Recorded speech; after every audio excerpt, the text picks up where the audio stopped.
तो गाइस वो टिप के फर्स्ट एपिसोड में हमें कैप्टन अमेरिका की ओरिजिन स्टोरी यानी captain America the first Avenger movie की स्टोरी दिखाई गई। लेकिन पैगी के एक डिसीजन की वजह से इवेंट में काफी फेरबदल हो गया। तो इससे पहले कि हम वो टिप के फर्स्ट एपिसोड का ब्रेकडाउन करें, मेरी आपसे रिक्वेस्ट है कि अगर आप हमारे चैनल पे नए हैं तो इसे सब्सक्राइब जरूर करें। साथ ही अगर आप इस वीडियो के किसी पर्टिकुलर पार्ट को देखना चाहते हैं तो टाइम स्टैम्प डिस्क्रिप्शन में मिल जाएंगे। तो एपिसोड की शुरुआत वॉचर की वॉइस के साथ होती है। अब अगर आपको नहीं पता तो वॉचर मार्वल कॉमिक्स में एक एंसर ट्रेन से बिलोंग करता है, जहां एक वॉचर किसी पर्टिकुलर गैलेक्सी, प्लेनेट या यूनिवर्स पर नजर रखता है और वो हो रहे हर इवेंट को देख सकता है, लेकिन वो किसी भी वजह से इनमें इंटरफेयर नहीं कर सकता। हालांकि कॉमिक्स में वो टू द वॉचर ने कई बार इवेंट्स में इंटरफेयर किया है। एमसीयू में वॉचर को पहली बार हमने गार्डन ऑफ द गैलेक्सी में देखा था। तो वो टिप सीरीज में वॉचर हमें मल्टीवर्स की स्टोरी बताएगा, जैसा वो टिप कॉमिक्स में होता है। तो वॉचर पहले एपिसोड में हमें 1943 की स्टोरी बताता है, जहां जब स्टीव रॉजर को सुपर सोल्जर सीरम दिया जाने वाला था, लेकिन पैगी के एक डिसीजन से इवेंट में छेड़छाड़ हो जाती है, जिसकी वजह से हाइड्रा का एजेंट जो एक्सपेरिमेंट पूरा होने के बाद ब्लास्ट करने वाला था, वो पहले ही ब्लास्ट कर देता है, जिससे स्टीव घायल हो जाता है। साथ ही सुपर सोल्जर प्रोग्राम भी एक्टिव हो जाता है। अब स्टीव तो घायल था, इसलिए पैगी इस चैम्बर में जाती है और सुपर सोल्जर सीरम लेकर बनती है पहली सुपर सोल्जर। साथ ही हावर्ड स्टार्क पैगी को सूट और शील्ड भी देता है, जिसके बाद वो बनती है कैप्टन कार्टर। अब कैप्टन कार्टर एक एजेंट है, इसीलिए उसके पास खुफिया जानकारी और तेज दिमाग है, और इसलिए वो अपनी सुपर स्ट्रेंथ की मदद से समय से पहले टेसरैक्ट के साथ अर्निम जोला को भी पकड़ लेती है। तो वही रेड स्कल टेसरैक्ट की मदद से अलग डायमेंशन से एक मॉन्स्टर को यहाँ लाना चाहता है, ताकि वो उसे वेपन की तरह यूज कर सके।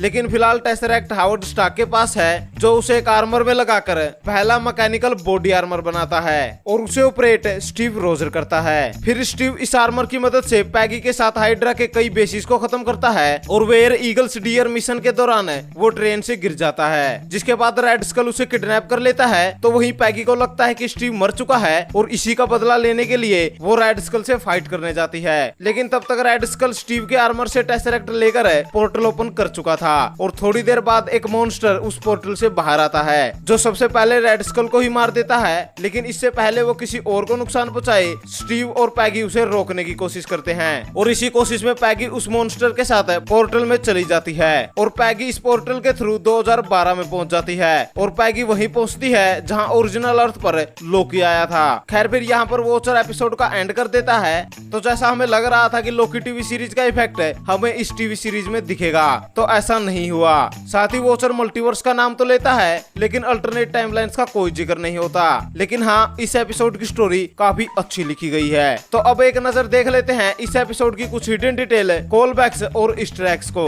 तो शुरुआत में जब मार्वल स्टूडियोज का इंट्रो आता है, तो ये इंट्रो ओरिजिनल से चेंज होकर एनिमेशन में कन्वर्ट हो जाता है। हालांकि मुझे लग रहा था कि शायद मार्वल का कंप्लीट इंट्रो एनिमेशन में देखने को मिलेगा, लेकिन मार्वल ने एनिमेशन इंट्रो सिर्फ सीरीज के लिए बनाया। जहां जब वो टिप का लोगो आता है, तो यहाँ हमें बहुत सारे अल्टरनेट सुपर हीरोज देखने को मिलते हैं, जो हमें इस सीरीज में या इसके सीजन 2 में दिखाए जाएंगे। साथ ही ये सारे ग्लासेस की तरह टूटकर अलग अलग हो रहे हैं, जो शायद मिरर डायमेंशन या पैरेलल यूनिवर्स को रिप्रेजेंट कर रहा है। साथ ही इस इंट्रो के पीछे वॉचर अपना इंट्रोडक्शन भी दे रहा है। अब वॉचर की बात हुई है, तो वॉचर इस एपिसोड के लास्ट में बताता है कि वो कभी भी इन इवेंट्स में इंटरफेयर नहीं करता, लेकिन कॉमिक्स में वो इंटरफेयर करता है और ट्रेलर से हमें पता है कि वो सीरीज में भी इंटरफेयर करेगा। जब पैगी की वजह से इवेंट में बदलाव होते हैं, तो हाइड्रा एजेंट सुपर सोल्जर बनने से पहले ही अटैक कर देता है, जिससे डॉक्टर अब्राहम, जिन्होंने सुपर सोल्जर सीरम बनाई थी, वो मर जाते हैं। जब स्टीव ने सीरम ली थी, तब वो ठीक से गुड सुपर सोल्जर नहीं देख पाए थे, और जब पैगी ने सुपर सोल्जर सीरम ली, तो वो पहले ही मर गए। यानी वो इस रियलिटी में कभी नहीं जान सकेंगे कि उसकी सीरम कामयाब हुई या नहीं। कॉमिक्स में जब पैगी सुपर सोल्जर बनती है, तो उसे कैप्टन ब्रिटेन भी कहा जाता है, लेकिन वो टिप सीरीज में सिर्फ बकी ही उसे क्वीन ऑफ इंग्लैंड कहता है, नहीं तो उसे कैप्टन कार्टर ही कहा गया। जब रेड स्कल नॉर्वे में टेसरैक्ट लेने जाता है, तो इस वॉल पर ये आर्ट बनी होती है, जो काफी सिमिलर है उस मॉन्स्टर से जो इस एपिसोड के एंड में दिखा। पैगी नॉर्थ माइथोलॉजी के बारे में जानती थी और इसीलिए वो रेड स्कल के टेसरैक्ट पाने के प्लान को समझ पाए। साथ ही हावर्ड स्टार्क हाइड्रा स्टॉम्पर को स्टार्ट कर पाया। वैसे इस आर्मर को पावर पूरी तरह से टेसरैक्ट देता है, जैसे टोनी के आर्मर को आर्क रिएक्टर देता था।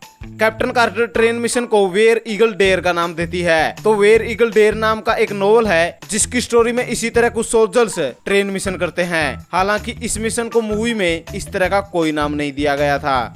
वेयर ईगल डेयर मिशन पर जब बकी ट्रेन से गिरने लगता है तो कैप्टन कार्टर उसे बचा लेती है, लेकिन बकी शिकायत करता है कि उसने उसका हाथ ही उखाड़ दिया था। तो ये ईस्टर एग विंटर सोल्जर से रिलेटेड है, क्योंकि इसी ट्रेन से गिरकर बकी अपना हाथ खोता है और हाइड्रा की मेहरबानी से वो बनता है विंटर सोल्जर। हाइड्रा स्टॉम्पर का इंटरफेस आयरन मैन के सूट की तरह है, लेकिन इसमें कोई एआई नहीं है। साथ ही इसके पावर मीटर भी ओल्ड टेक्नोलॉजी के हैं, जो कि ओबेस है 1943 के अकॉर्डिंग है, लेकिन हाँ इसके ना टूटने की गारंटी है। हाइड्रा फैसिलिटी में हावर्ड स्टार्क कैप्टन कार्टर से कहता है कि वी नीड ए प्लान, लेकिन कैप्टन कार्टर मना करके वहां से चली जाती है। तो यही सेम सीन 2012 की द अवेंजर में भी हुआ। जब थोर लोकी को ले जाता है तो टोनी स्टार्क भी बिना प्लान के थोर के पीछे चला जाता है, जबकि कैप्टन कहता है वी नीड ए प्लान। जब रेड स्कल स्टीव को किडनैप करके हाइड्रा स्टॉम्पर से टेसरेक्ट ले लेता है तो स्टीव बकी की मदद से आर्मर को दोबारा रिचार्ज करता है और इस बार आर्मर से येलो लाइट ग्लो होती है, जबकि पहली बार इसमें से ब्लू लाइट ग्लो होती है, क्योंकि तब इसमें टेसरेक्ट होता है। जब पैगी पोर्टर के थ्रू चली जाती है तो एक ब्लास्ट होता है। ऐसा ही ब्लास्ट 2012 में भी होता है, जब इसी तरह पोर्टल से लोकी न्यूयॉर्क आता है। पैगी 70 साल के बाद 2012 में टेसरेक्ट की मदद से आती है, यानी टेसरेक्ट सिर्फ स्पेस में नहीं बल्कि टाइम में भी ट्रेवल करा सकता है। साथ ही इस पोर्टल से लोकी भी 2012 में आता है, जबकि यहाँ कैप्टन कार्टर आती है, यानी इस न्यू यूनिवर्स में शायद लोकी न्यूयॉर्क पर अटैक ही नहीं करता। तो गाइज ये थे कुछ ईस्टर एग और हिडन डिटेल्स जो हमने व्हाट इफ के फर्स्ट एपिसोड में दिखाई गई। वैसे इंडिया में कुछ फैंस को लग रहा था कि मार्वल लोकी सीरीज की तरह फैंस को सरप्राइज करेगा, लेकिन ऐसा नहीं हुआ, यानी व्हाट इफ हिंदी में रिलीज नहीं हुई। शायद अगले वीक या फिर पूरी सीरीज रिलीज होने के बाद हिंदी डब रिलीज हो, लेकिन व्हाट इफ मार्वल का वांडा विजन के बाद सेकंड प्रोजेक्ट बन गया जो हिंदी में डब नहीं हुआ। साथ ही अगर बात करें अगले एपिसोड की, तो अगला एपिसोड शायद आयरन मैन पे बेस्ड हो या फिर स्टोरी 2012 से, यानी जहां पर ये एपिसोड एंड हुआ है वहीं से शुरू हो। वैसे आपको व्हाट इफ का पहला एपिसोड कैसा लगा, और अगर हमारा ब्रेकडाउन अच्छा लगा तो इस वीडियो को लाइक और शेयर जरूर करें और हमारे चैनल को भी जरूर सब्सक्राइब करें। Thanks for watching.